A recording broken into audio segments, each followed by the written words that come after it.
প্রতিদিনের ভাত, সবজি, তরকারি এগুলো খেতে খেতে বিরক্ত লাগলে রাইসের এই রেসিপিটি একবার হলেও ট্রাই করে দেখতে পারেন। কিছু সবজি আর সয়াবিন দিয়ে চটজলদি তৈরি করতে পারবেন। লাঞ্চ বক্স বা টিফিন বক্সের জন্যও কিন্তু এটি তৈরি করতে পারেন। মুখের স্বাদ বদলানোর জন্য এটি খুব ভালো একটি রেসিপি। নমস্কার, আমি লক্ষ্মী। লক্ষ্মী ফুড অ্যান্ড লাইফের আরও একটি নতুন রেসিপিতে আপনাদের সকলকে স্বাগত। স্কিপ না করে সম্পূর্ণ রেসিপিটি দেখার অনুরোধ রইল। তাহলে চলুন শুরু করা যাক। প্রথমে আমি এখানে কিছু সবজি নিয়েছি। এখানে নিয়েছি বাঁধাকপি, ক্যাপসিকাম আর গাজর। সব কিছুই কিন্তু আমি অল্প পরিমাণে নিয়েছি। দুজনের মতো তৈরি করব, সেই অনুযায়ী আমি সব কিছু নিচ্ছি এখানে। আপনারা যে কয়জনের জন্য বানাবেন পরিমাণটা অবশ্যই সেরকম কম বেশি করে নেবেন। দেখুন সব কিছু এরকম লম্বা লম্বা করে আমি কিন্তু কেটেছি। একটু পাতলা করে লম্বা করে কেটে নিয়েছি সমস্ত সবজিগুলো। এগুলিকে খুব ভালোভাবে ধুয়ে নিয়েছি আমি। এবারে দেখুন আরেকটি প্লেটে কেটে রেখেছি টমেটো, পেঁয়াজ, রসুন, কাঁচা লঙ্কা। টমেটোগুলোকে দেখুন ভেতর থেকে বীজটাকে ফেলে দিয়ে এরকমভাবে লম্বা লম্বা করে পাতলা করে কিন্তু কেটে নিয়েছি।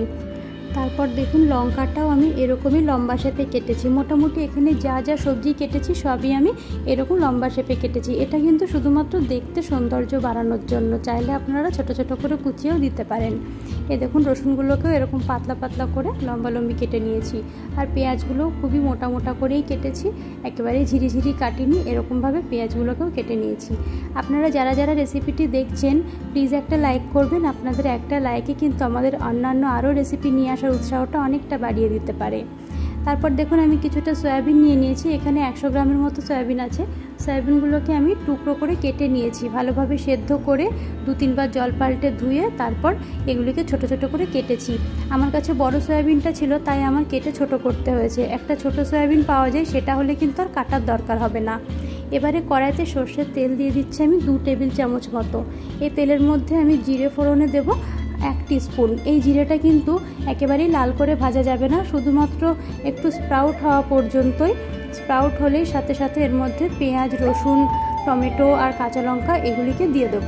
এবার এইগুলিকে মোটামুটি একটু ভেজে নেব। তারপর আমরা বাকি সবজি অ্যাড করব। বাকি সবজি এখনই সাথে সাথে দিয়ে দিলে কিন্তু এই রসুনটা ভালো করে ভাজার গন্ধটা বেরোবে না, ভালো করে ভাজা হবে না, পেঁয়াজটাও ভালো করে ভাজা হবে না। তাই এগুলিকে আগে ভালো করে ভেজে নেব। যখন একটা সুন্দর রসুনের ভাজা গন্ধ বেরোবে তখন আমরা বাকি সবজিগুলো এর মধ্যে দিয়ে দেব। বাকি সবজিগুলো দিয়েও ভালোভাবে একটু নেড়েচেড়ে নেব। তার মধ্যে এবার অ্যাড করে দেব সয়াবিনগুলো। সব কিছু দিয়ে একসাথে খুব ভালো করে ভাজবো অনেকটা সময় ধরে। মোটামুটি 50% ভাজা হয়ে যাওয়ার পর কিন্তু পরিমাণ মতো লবণ দিয়ে দেবো। লবণটা শুরুতেই দেওয়া যাবে না, তাহলে সবজিগুলো জল ছেড়ে দেবে, ভালো করে আর ভাজা যাবে না।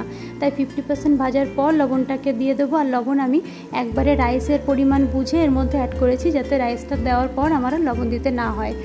তো সেই জন্য বেশি পরিমাণে দেওয়া হলো একটু লবণটা। এবারে দিচ্ছি 1/2 টিস্পুন মতো গোলমরিচের গুঁড়ো।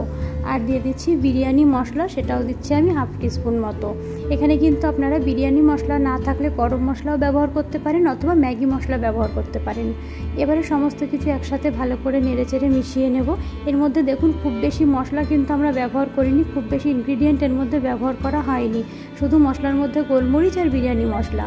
এবারে এটিকে পুরো ভালোভাবে ভেজে নেওয়ার পর এর মধ্যে আমি দিয়ে দেবো 1 টেবিল চামচ পরিমাণে কেওড়া জল। কেওড়া জলটা দিলে একটা সুন্দর স্মেল বেরোবে। তবে গোলাপ জল কিন্তু আমি এখানে ব্যবহার করছি না, আপনারা চাইলে করতে পারেন, কেওড়া জলেই হয়ে যায়। এবারে কেওড়া জলটা দিয়ে একটু মিশিয়ে নিয়ে দিয়ে দেবো রাইসটা বা সেদ্ধ করে রাখা ভাতটা। এই রেসিপিটা কিন্তু আপনারা আগের দিনের বাসি ভাত দিয়েও করতে পারেন, তবে আমি এখানে গরম ভাতটাই ব্যবহার করেছি। এবারে ভাতের সাথে সমস্ত কিছু একসঙ্গে ভালোভাবে মিশিয়ে নেব। মিশিয়ে মিডিয়াম ফ্লেমে আমরা আরও বেশ কিছুক্ষণ ধরে ভেজে নেব, মোটামুটি 10 থেকে 15 মিনিট। এই ভাতটা কিন্তু সমস্ত কিছুর সাথে খুব ভালো করে ভাজা করতে হবে, তবেই এর স্বাদটা পাওয়া যাবে। সবজিগুলোর সঙ্গে মিশিয়ে দিয়ে নামিয়ে দিলে কিন্তু হবে না, মোটামুটি মিডিয়াম ফ্লেমে 10 থেকে 15 মিনিট ভেজে নিতে হবে ভাতটাকে খুব ভালো করে। তারপর গ্যাসের ফ্লেম অফ করে আমি এখানে 1 টেবিল চামচ পরিমাণে পাতিলেবুর রস দিয়ে দিচ্ছি। তো তো পাতিলেবুর রসের জায়গায় কিন্তু আপনারা গন্ধরাজ লেবু থাকলে অবশ্যই সেটা দিতে পারেন। আর আপনাদের কাছে যদি ধনেপাতা থাকে তাহলে অবশ্যই দেবেন, আমার কাছে ছিল না তাই আর দেওয়া হয়নি। এবারে পাতিলেবুর রসটা সম্পূর্ণ ভাতের সাথে ভালোভাবে মিশিয়ে গরম গরম সার্ভ করছি। সোয়া ভেজিটেবল রাইস আমাদের তৈরি হয়ে গেছে। আমি এটি রায়তার সাথে পরিবেশন করেছি। এছাড়া এটা রায়তা ছাড়াও কিন্তু শুধু মুখেও ভীষণই ভালো লাগে। অবশ্যই বাড়িতে একবার ট্রাই করে দেখবেন, আশা করছি আপনাদের পছন্দ হবে। তো আজকের ভিডিওটি ভালো লাগলে লাইক কমেন্ট শেয়ার করবেন, আর এরকম আরও রেসিপির ভিডিও পেতে চ্যানেলটিকে প্লিজ সাবস্ক্রাইব করবেন। যদি ফেসবুক থেকে দেখে থাকেন তো প্রোফাইলটি ফলো করবেন। ধন্যবাদ।